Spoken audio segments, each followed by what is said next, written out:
I didn't want to be there. I could think of no worse a place to be, and I had the horrible foreboding that it was going to end in tears. Chris, whether he said to me, I don't feel very well, but it sort of got worse and worse. To mid-morning, he was lying on his back, and I'm, you know, trying to do what I can for him. You know, he's sweating profusely, we're trying to keep him cool. I made a judgment that my, you know, illness, panic, whatever you, stomach upset, whatever you choose to call it, was a negotiating tool, and decided that I would get progressively worse over the ensuing hours, and that I would progressively go into decline, and I would induce myself into this state, and I would use that as a ticket to get out.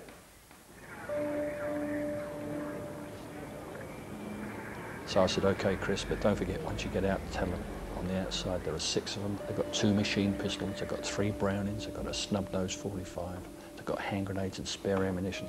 You've got to tell them on the outside. So he said, don't worry, I'll do that.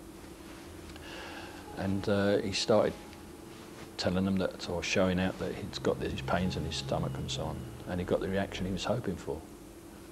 And they were going to throw him out. Chris Kramer smelled freedom at 11:20, 40 minutes before the noon deadline. One of the gunmen said in English, you walk straight, don't turn left, don't turn right, don't turn round, otherwise I'll kill you. And so I did precisely that and walked out.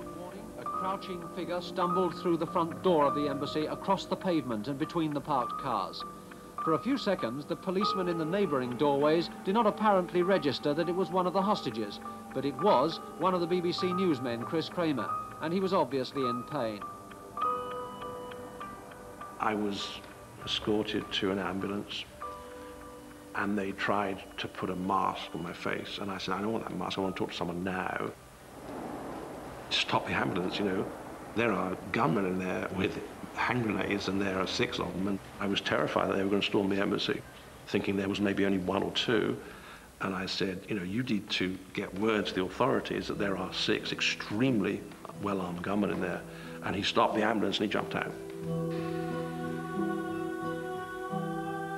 Chris Kramer is safe in a hospital bed, but the other hostages may only have a few minutes to live. We weren't going to go in unless anybody was killed, but as soon as somebody was killed, then it was highly likely that we would. That had come straight from Downing Street, as far as we knew. Margaret Thatcher's policy was, we do not negotiate with terrorists. And we'd already been given the nod that if anybody was killed, then she wasn't going to put up with it, that we were going to carry out an assault.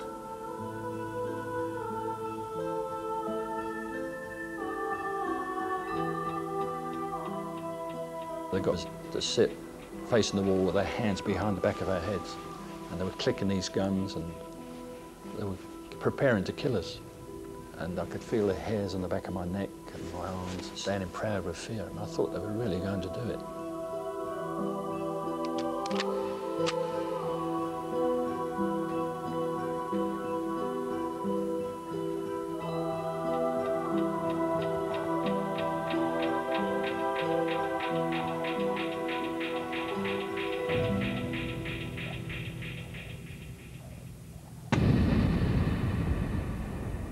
The deadline arrives. No shots, no explosions, no deaths.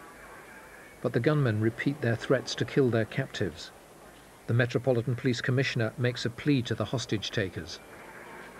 The gunmen inside the Iranian embassy must know that it is not within our power to meet all of their demands. I appeal to them to remain calm. We must show patience and perseverance. That is what we propose to do. Well, the building, the Iranian embassy building in Princess Gate, is still ringed this evening by armed police. Deadlines set by the gunmen have now passed. Our reporter, who's been at the scene monitoring developments all day,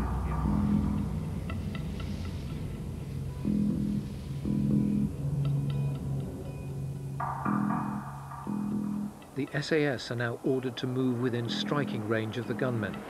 That night, they transfer their operational base to a building next door to the embassy. Very, very covertly, we went in two big covered Pantechnicon lorries, and we would go to the back, clambered over walls, through windows and everything, get into number 15 next door to the embassy. The next thing you had to do was do an immediate action. Immediate action being the assault plan, should everything go wrong right at this particular second now. Basically, if the thing goes tits up, you know, if something went wrong, I mean, it could be anything, and it was decided from the hierarchy to say, right, OK, send in the boys. You've always got a set number of people ready to go in straight away. In full kit? They're all ready, full kit, tooled up the lot. And what's the potential of those weapons? Well, depends what you fire them at. Human body, kill them.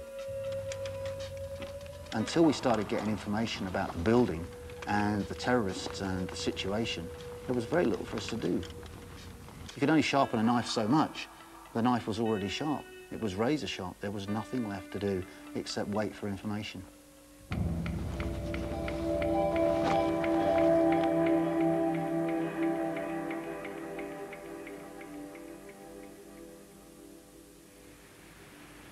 As dawn breaks, the police are still short of precise intelligence about the situation inside the embassy.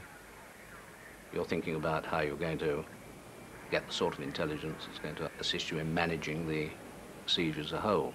You start thinking in terms of, can we get photographs so that we can identify who is in there? You want to know what sort of weaponry they're carrying. They're making demands which indicate that they're capable of blowing the building up. Have they really got explosives to be able to do that? Those are the sort of things that gradually come from a number of sources. Most crucially, these sources include highly sensitive listening devices that are secretly planted inside the embassy. They're tiny microphones designed to pick up voices and sounds. Some are dangled down chimneys. Others are inserted through walls. There was a squeaking noise coming from the stairway. I made a big fuss about putting my ear to the wall and cupping my hands and listening and saying to them, you know, what do you mean? And they said, the noise, the squeaky noise, there, the squeaky noise. It was just like a hand drill, really. It was very much lower level than that, but you know, I've drilled a wall with a masonry drill before, and it wasn't a, you know, it wasn't a power drill. It was some poor policeman going. I said, I know what it is. I said, it's a mouse. They didn't know what a mouse was. They were having none of it. So they said, if that noise doesn't stop, we're going to kill a hostage. Other resources are conjured up to try and deaden the drilling. More noise seemed to be called for. One of the features of Cobra is a very extensive list of contact numbers. It was very quick to get on to Ministry of Transport, Air Traffic Control. Please, will you fly aircraft in low over Kensington to London Airport? And did that happen? Yes, it happened. Nobody said no? Oh no, people don't say no to Cobra in these situations.